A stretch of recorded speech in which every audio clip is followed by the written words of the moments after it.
بسم اللہ الرحمن الرحیم بسم اللہ الرحمن الرحیم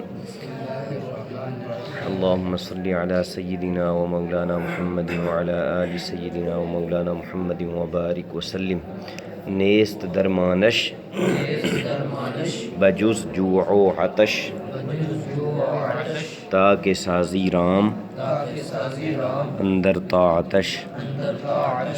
درمان کا معنی ہوتا ہے علاج، درمان معنی علاج۔ نیست درمانش، نہیں ہے اس کا علاج۔ درمانش میں جو شین ہے اس کا معنی کیا ہوتا ہے؟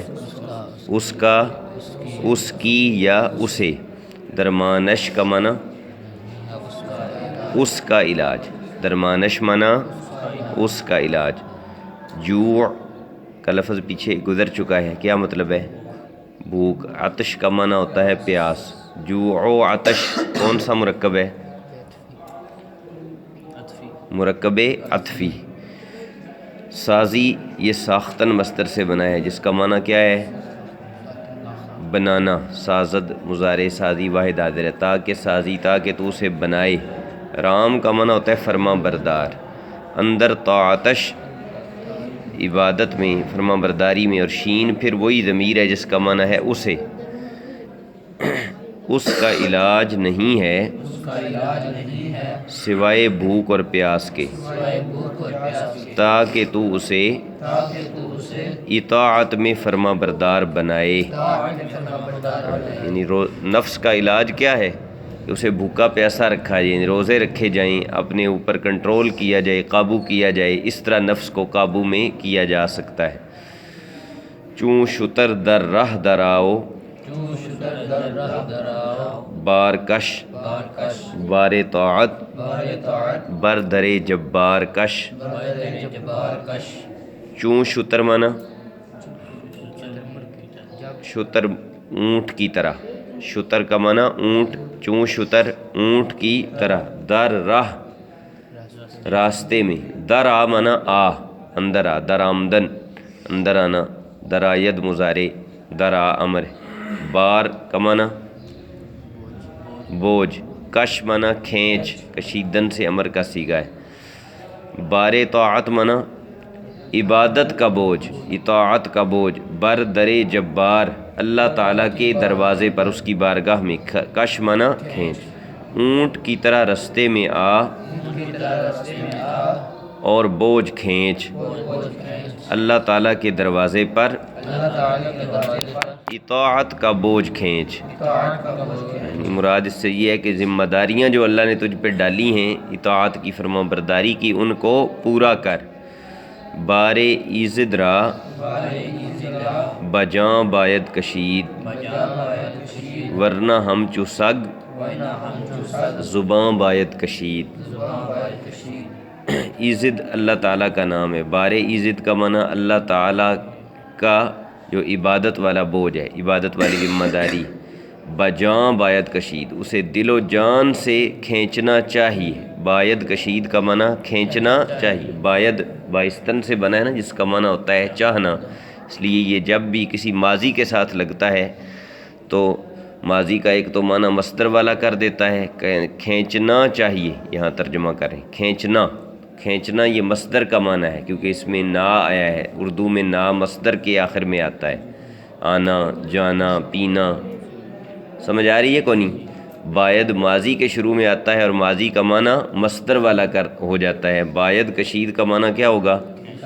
کھینچنا چاہیے۔ باید رفت جانا چاہیے، باید خورد کھانا چاہیے، اس طرح اس کا ترجمہ ہوتا ہے۔ ورنہ ہم چو سگ، ورنہ کتے کی طرح، زباں باید کشید، زبان کھینچنی چاہیے، یعنی زبان باہر نکالنی پڑے گی، پھر کتے کی زندگی گزارنی پڑے گی، ذلت کی۔ جو اللہ تعالیٰ کی فرما برداری نہیں کرتا، اللہ کا نافرمان ہوتا ہے، تو اس کی زندگی ذلت کی زندگی ہوتی ہے۔ اللہ تعالیٰ کی اطاعت کے بوجھ کو دل و جان سے کھینچنا چاہیے، ورنہ کتے کی طرح زبان باہر نکالنا ہوگی۔ ہر کے گردن می کشد زیں بارہا باشد از نفریں برو انبار ہا۔ گردن کشیدن کا معنی ہوتا ہے گردن کھینچنا، یعنی منہ پھیر لینا، منہ پھیر لینا، کسی چیز سے ادھر ادھر ہو جانا۔ ہر کے گردن می کشد معنی جو گردن کھینچتا ہے، یعنی اللہ تعالیٰ کی عبادت اور اطاعت کے رستے پر نہیں چلتا، روگردانی کرتا ہے اس سے۔ زیں بارہا، بار کا معنی کیا ہے؟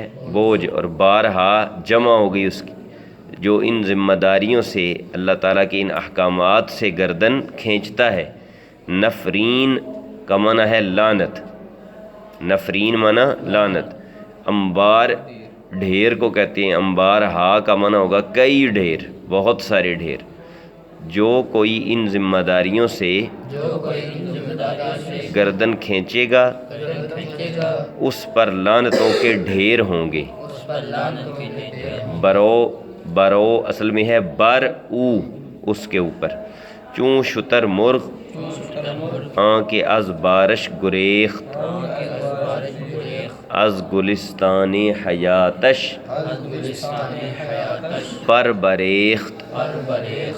گریختن کا معنی بھاگنا، گریخت معنی وہ بھاگا۔ ریختن کا معنی بہانا بھی ہوتا ہے، اس کا معنی گر جانا، جھڑ جانا بھی ہوتا ہے۔ ریخت کا معنی جھڑ گئے یا گر گئے۔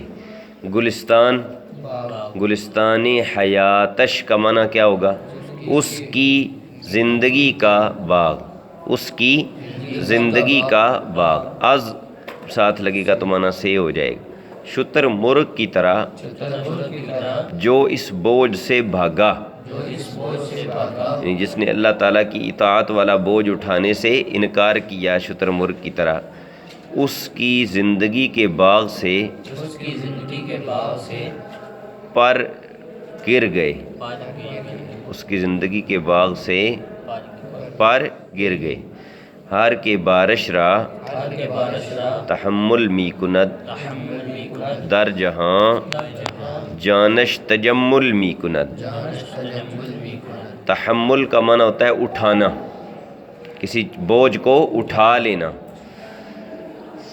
تجمل کا معنی ہوتا ہے خوبصورتی، تجمل معنی خوبصورتی۔ جو کوئی اس کے بوجھ کو اٹھاتا ہے، تحمل می کند کا معنی اٹھاتا ہے۔ جہان میں اس کی روح خوبصورت ہوتی ہے، یعنی اس کی روح کو اللہ تعالیٰ خوبصورتی عطا کرتا ہے جو عبادت اور اطاعت کا بوجھ اٹھائے۔ کردائی بار امانت را قبول، از کشیدن پس نہ باید شد ملول۔ یہ کردہ کے اوپر جو حمزہ ہے، یہ پہلے بھی کئی دفعہ بتایا جا چکا ہے کہ ای کو مختصر کر کے حمزہ لکھ دیا جاتا ہے، لفظ ہوتا ہے ای، یہ اس کا مخفف ہے۔ کردہ ای اسے پڑھیں گے۔ کردہ ای واحد حاضر کا صیغہ ماضی قریب کا، کردہ ای کا معنی ہوگا تو نے کیا ہے۔ بارے امانت، امانت کے بوجھ کو، را معنی کو قبول، قبول۔ یہ اصل میں آیات کی طرف اشارہ ہے ان دو تین اشعار میں۔ اللہ تعالیٰ فرماتا ہے نا قرآن کریم میں کہ ہم نے اپنی اطاعت اور اپنی خلافت والی ذمہ داری پہاڑوں کو کہا کہ تم اٹھا لو، تو پہاڑوں نے اس کو اٹھانے سے انکار کر دیا۔ آسمانوں کو کہا تو انہوں نے انکار کر دیا، زمین کو کہا تو اس نے انکار کر دیا، لیکن انسان نے اس ذمہ داری کو اٹھا لیا۔ کون سی آیت میں یہ ہے؟ اِنَّا عَرَضْنَا الْأَمَانَةَ عَلَى السَّمَاوَاتِ وَالْأَرْضِ وَالْجِبَالِ فَأَبَيْنَ أَن يَحْمِلْنَهَا وَأَشْفَقْنَ مِنْهَا وَحَمَلَهَا الْإِنسَانُ إِنَّهُ كَانَ ظَلُومًا جَهُولًا۔ یہ اگلے شعر میں یہی الفاظ بھی آ رہے ہیں۔ از کشیدن کا معنی اسے کھینچنے سے، یعنی اس کو برداشت کرنے سے۔ نہ باید شد نہیں ہونا چاہیے، ملول کا معنی پریشان، ملول معنی رنجیدہ یا پریشان۔ تو نے امانت کے بوجھ کو قبول کیا ہے، لہٰذا اسے کھینچنے سے رنجیدہ نہیں ہونا چاہیے۔ یعنی تو نے خود یہ ذمہ داری لی ہے نا، انسان کو مخاطب کر کے کہہ رہے ہیں، تو پھر اس کو کھینچنے سے تجھے پریشان نہیں ہونا چاہیے، اور یہ ذمہ داریاں ادا کرنی چاہیے جو اللہ نے تیرے کندھوں پر ڈالی ہیں۔ روز اول خود فضولی کردائی واں فضولی از جہولی کردائی. روز اول مانا پہلے دن، یعنی جب اللہ تعالیٰ نے روحوں کو پیدا کیا. فضولی کا مانا فضول کام، کردائی تو نے کیا ہے. واں فضولی اور وہ فضول کام از جہولی جہالت کی وجہ سے کردائی تو نے کیا ہے. یہ اسی آیت کا ترجمہ ہے جو ابھی پڑھی ہے. پہلے دن تو نے یہ فضول کام کیا اور وہ فضول کام اپنی جہالت کی وجہ سے تو نے کیا. نہیں تجھے پتہ نہیں تھا کہ یہ ذمہ داری کتنی مشکل ہوگی جس کو اٹھانے کا. میں کہہ رہا ہوں نا کہ میں اٹھاتا ہوں، جیسے کوئی بندہ بڑی بڑک مارے کہ میں یہ کام کروں گا اور پھر بعد میں اسے اندازہ ہو جب کرنا پڑے کہ یہ تو بڑا مشکل کام ہے. تو انسان نے بھی یہ ذمہ داری اٹھانے کا کہا. اللہ تعالیٰ فرماتا ہے کہ یہ ظلوم اور جہول ہے. ظلوم کا معنی ظلم کرنے والا، جہول کا معنی بہت بڑا جاہل. جم بشیکن اے پسر غافل مباش، چوں بلا گفتی بطن تنبل مباش. جنبش کا معنی حرکت، جنبیدن سے یہ بنا ہے. جنبش معنی حرکت. جنبشیکن حرکت کر اے پسر، اے بیٹے، غافل مباش، غافل نہ ہو. چوں بلا گفتی، جب تو نے بلا کہا. بلا سے بھی اشارہ ہے اسی آیت کی طرف کہ اللہ تعالیٰ نے پوچھا تھا کہ میں تمہارا رب نہیں ہوں روحوں سے، تو جواب کیا دیا تھا؟ بلا، کیوں نہیں، تو ہمارا رب ہے. چوں بلا گفتی، جب تو نے بلا کہہ دیا تو بطن تنبل مباش، تو سست جسم والا نہ ہو. تنبل کا معنی ہوتا ہے سست، تن کا معنی جسم، یعنی اب سستی نہ کر اور اپنی اس وعدے کو پورا کر. اے بیٹے حرکت کر، غافل نہ ہو. جب تو نے بلا کہہ دیا سست جسم والا نہ ہو. ہر کے اندر طاعتش کسلاں بود، حاصلش گمراہیو خذلاں بود.